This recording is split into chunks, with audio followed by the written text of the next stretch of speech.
Sim, eu comprei uma Caravan 6 cilindros, eu e meu irmão, a gente acabou de comprar esse carro aqui, a gente tá assim, ó, vocês imaginam, né, como é que tá o cara que acabou de comprar uma Caravan 6 cilindros, né? Aí meu irmão aí, ó, pouco feliz com o carro. Não, cara, só isso aqui, velho, só isso aqui já valeu todo dia, meu, olha só, vamos...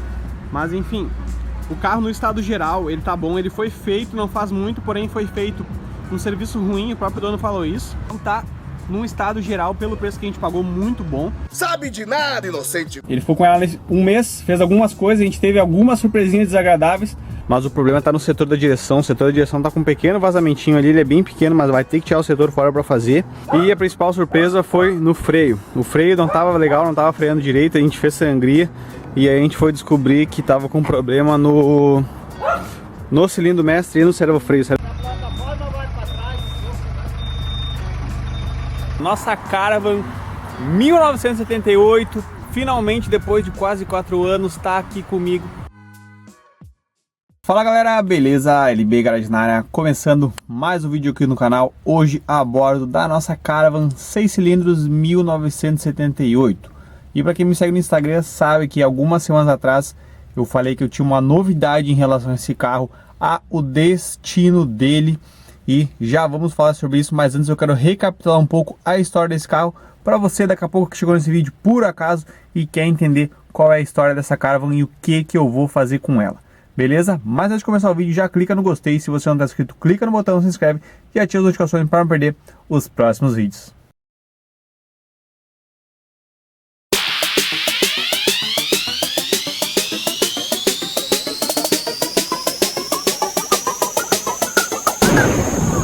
Esse carro então é uma Caravan ano 1978 com motor 6 cilindros original de plaqueta. Não é 4 cilindros convertido para 6, ela é 6 cilindros original. E esse carro foi comprado em maio de 2019 por mim e pelo meu irmão em parceria com o nosso pai. A nossa ideia na época, e eu não sei se a gente vai continuar com esse plano, era comprar carros, reformar eles, vender para ter um lucrinho, daí comprar um carro melhorzinho e assim indo até chegar num carro aí que vamos manter em off por enquanto. O que acontece? A gente achou esse carro na cidade lá do meu irmão, na cidade de Lajeado, aqui no Rio Grande do Sul. E no dia que ele achou esse carro, deu a coincidência de eu estar trabalhando numa cidade que fica a mais ou menos 40 km da cidade dele. Eu moro em Porto Alegre, nesse dia eu estava trabalhando numa cidade próxima ali, ele me ligou e falou, ó, achei uma Caravan assim, assim, assim, num preço bom, vamos lá dar uma olhada? Aí eu saí de lá, meu irmão me buscou, nós fomos lá olhar esse carro. E eu vou até colocar umas imagens para vocês aí, ó, as primeiras imagens que a gente teve do carro aí.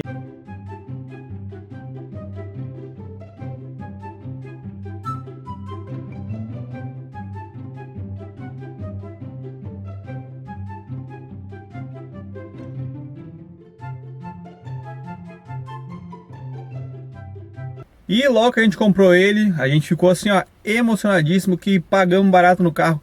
Na época que a gente viu o carro estava aparentemente visualmente bom, porque o antigo dono ele tinha recém mandado fazer uma pintura no carro. E apesar de eu, na época, não ter toda a experiência que eu tenho hoje com pintura automotiva, eu vi alguns pequenos defeitos, mas nada impossível de corrigir, só que a gente não sabia o que estava nos esperando, né? E além disso, outros detalhes que na hora a gente não viu, a gente realmente se emocionou em função do preço, porque estava bem barata. Então a gente deixou a desejar na hora da avaliação e acabamos se dando mal. Para resumir para vocês, então esse carro já está com nós há mais de 4 anos. E o que acontece? Quando a gente pegou esse carro, ele não estava funcionando. Quer dizer, ele estava funcionando, mas ele não estava engatando todas as marchas. Que mais? Ele estava sem freio também. E que mais? Tinha mais um detalhezinho. O motor de arranque dele também estava com problema. Aí, enfim, primeira coisa que meu irmão fez, como ele ficou com o carro, ele levou o carro para arrumar. Então daí a gente deu uma geral, fez ele funcionar. Beleza. Só que aí a gente levou em uma oficina para dar uma avaliada no carro e a gente descobriu que esse carro tomou uma pancada na frente. E foi feito um serviço aí bem mal feito para poder reformar, não, mas para recuperar a frente desse carro. Foi feita aí aquelas famosas solda pig, sabe?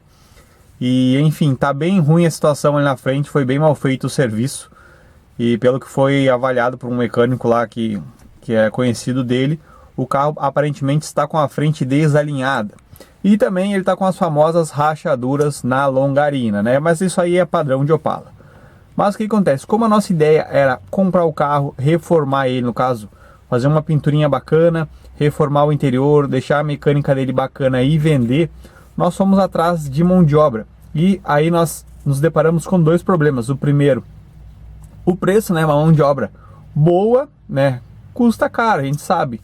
Só que custa caro para o padrão do Brasil. Aqui, para vocês terem uma ideia, o preço mais em conta que a gente achou para poder reformar este carro, isso sem contar a questão do reparo da longarina e do alinhamento do chassi, ia custar 15 mil reais para fazer uma pintura geral nesse carro, que é um valor que a gente não tinha para investir. Infelizmente a gente acabou se passando um pouco, comprou sem se planejar e aí acabou dando nisso. E aí as coisas foram enrolando, a gente precisou depois fazer a caixa desse carro, precisou fazer o diferencial, revisamos vários detalhes do motor, a gente gastou acho que mais ou menos 5 mil reais em mecânica, para deixar, só em oficina mecânica, né, para cuidar da parte mecânica desse carro, para deixar ele em ordem. Só que daí a gente ia gastando e parece que o carro nunca ficava bom, as coisas nunca davam certo. E aí a gente foi meio que deixando o projeto de lado, meu irmão também tinha outros compromissos e não conseguiu também tocar esse projeto para a gente fazer o que a gente gostaria, que era reformar ele e vender para ter um lucro. Então o carro acabou ficando, entre aspas, abandonado. E carro parado a gente sabe, principalmente carro velho, que quanto mais tempo parado, pior, ainda mais que esse carro ficou no tempo. Eu acho que esse carro ficou quase aí no acumulado, mais de 2 anos no tempo. E a chuva não perdoou e acabou revelando aí o serviço mal feito que fizeram nesse carro para maquiar ele. Vou botar umas imagens aí de vídeos que eu gravei depois que esse carro já estava aqui comigo, do teto desse carro, para vocês verem o que os caras fizeram. Então o cara, em vez de tirar o amassado e botar menos massa, olha aqui o que tinha de massa ali, ó. O cara pegou e simplesmente meteu massa aqui por cima, não lixou, não preparou a superfície. Dá uma ligada, olha aqui.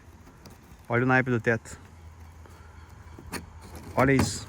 Tá vendo isso aqui, ó? Olha o que o cara fez. Provavelmente esse teto tava podre. E o cara, em vez de fazer o reparo correto, o que ele simplesmente fez? Lixou e meteu o KPO. Isso aqui é KPO. Aqui dá pra ver, ó. Ó. Tem KPO. Olha aqui, ó. KPO na canaleta. Aqui, ó. De fora a fora, ó. Isso aqui é tudo KPO. Ó. Tá vendo o KPO saindo aí, ó? Olha aqui, teto, cara, a folha do teto tá basicamente solta, velho. Ó, chega a atravessar, cara. Ó, que loucura, cara. Que loucura. Então, como vocês viram aí, ó, os caras pegaram, o carro tava com algum podrezinho no teto. Os caras simplesmente passaram uma fitinha de KPO, pintaram por cima, deram massa. E como no dia que a gente foi ver o carro tava tudo bem alinhadinho, a gente nunca ia imaginar que tava assim por baixo, né? Então a situação é bem complicada desse teto. Além disso, tem a porta aqui do motorista, né? Porta esquerda aqui, ela também está bem desalinhada. Aparentemente soldaram os pinos da porta ali, o suporte do pino da porta torto, porque a porta não fecha direito. Que mais? Na frente ali, na parte que ele parede de corta-fogo, onde fica a grelhinha ali também, tá bem feio, porque passaram KPO por cima de ferrugem e tá começando a estourar tudo. O assoalho desse carro também tá bem feio, foi feita uma adaptação de um câmbio 5 marchas. Fizeram aqui, ó, uns remendos aqui, parece que o cara soldou com os pés. E então, assim, tem bastante coisa para fazer nesse carro para deixar ele legal. Para nossa sorte, a parte mecânica ela tá, digamos que 95% revisada, porque ó, foi feito caixa, a caixa desse carro tá zero, foi trocada a engrenagem da quinta marcha, tava com problema, foi feita a revisão, trocada, cara, foi feito tudo, desmontado ela inteira e remontado de novo. O diferencial desse carro também não é um Dana, é um Brazation, mas foi todo feito também. E o motor desse carro também foi todo revisado, foi feito teste de compressão, a princípio está tudo ok com a parte interna do motor. Foi colocado ignição eletrônica, então vela, cabo de vela novo. A única coisa que esse carro está incomodando ele, que eu não consegui acertar, é o carburador da FV 446. Mas então, agora que eu contei um breve resumo de toda a novela aí desses últimos 4 anos em relação a esse carro, todos os problemas dele, o que nós vamos fazer com esse carro daqui para frente? Vamos vender ele, vamos reformar, o que vamos fazer? A questão é que agora este carro me pertence, esse carro é meu. Para quem me acompanha sabe que há uns 30 dias atrás, mais ou menos, eu me casei e o meu pai e o meu irmão me deram esse carro de presente de casamento. Quero aproveitar esse vídeo, inclusive, para agradecer eles pelo presente. Me emocionei bastante em ter recebido esse presente, que vocês, quem me acompanha sabe que eu gosto muito de carros, sou apaixonado demais por carros. E esse carro aqui eu tinha muita pena de eu não conseguir trabalhar nele, né? Porque acabou ficando a cargo do meu irmão e ele infelizmente não tinha tempo para estar investindo para cuidar desse carro, e eu também não conseguia ir lá para mexer no carro, e aí a gente também acabou se embananando. Eu estava aqui fazendo a Styleline, estava fazendo Voyage, então eu não conseguia também pegar ela e fazer aqui. Enfim, as coisas não se alinharam como deveriam, né? Mas então, a partir de agora, este carro me pertence, né? Agradeço novamente a eles pelo presente. E agora cabe a mim, né, decidir qual vai ser o destino desse carro. Se eu vou vender ele do jeito que tá, se eu vou dar uma tapeada, passar para frente, ou se eu vou ficar com ele, se eu vou restaurar ele, o que eu vou fazer. E eu ainda estou avaliando, mas já digo de antemão para vocês que eu não pretendo vender esse carro. Passou pela minha cabeça vender ele, né? Porque querendo ou não, esse é um carro que no estado que ele tá, ele deve valer aí seus 25 mil reais tranquilo, porque cara, só o motor desse carro aqui, com caixa e tudo, já vale uns 15 mil reais, só o motor os caras estão vendendo a 10, então com caixa, diferencial e enfim, esse carro inteiro eu acho que do jeito que ele tá, ele deve valer uns 25 conto, tá? É um dinheiro bom, né? Convenhamos. Mas eu decidi que eu vou ficar com esse carro pela história dele. Eu acho que é um carro que já tem uma história na nossa família, da mesma forma que a Styleline tem também. E eu acho então que faz mais sentido para mim ficar com esse carro do que vender.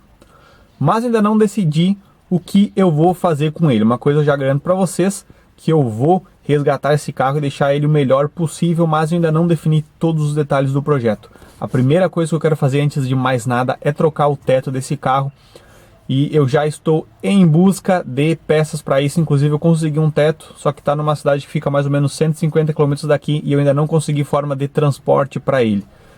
Mas a minha ideia inicial então primeiro é começar a fazer uma funilaria nos pontos mais ruins desse carro, que no caso é o teto. Porque esse carro, por exemplo, eu não posso deixar ele no tempo. Inclusive ele está guardado aqui, eu nem tenho usado muito ele, porque aqui onde ele está não é um lugar de fácil acesso. Porque ele não pode ficar na chuva, porque do jeito que está podre no teto, acaba infiltrando água para dentro do carro, para dentro das colunas, e isso não é bom. Então a primeira coisa que eu quero fazer é trocar o teto desse carro, mas para isso a gente precisa de tempo e dinheiro. Então eu pretendo dar uma segurada nesse projeto, provavelmente ele vai ficar só para 2024. Eu quero finalizar o Kadett, vender o Kadett, investir na minha oficina que eu estou construindo. Depois que eu tiver ela pronta, aí sim eu quero ver se eu retomo esse projeto e aí foco só nele. Então, agora que você conhece aí a história desse carro e sabe o que vai acontecer com ele, eu já te convido a se inscrever no meu canal se você não for inscrito. Agora, assim que eu encerrar a pintura do Kadett, eu pretendo fazer um mini resgate desse carro aqui, ligar ele, funcionar. Eu preciso revisar o freio dele, que não está funcionando legal. Porque esse carro, querendo ou não, a parte mecânica dele tá legal, então se eu quiser dar uma volta com ele, passear, eu posso. Só preciso resolver essa questão aí do freio e verificar essa questão do carburador, que ele tá gotejando. Tem vídeo no meu canal aí mostrando o que eu já fiz até agora, mas que não resolveu. Beleza? Mas é isso aí. Espero então ver você em breve aqui, quando nós começarmos o projeto de restauração dessa Caravan 1978.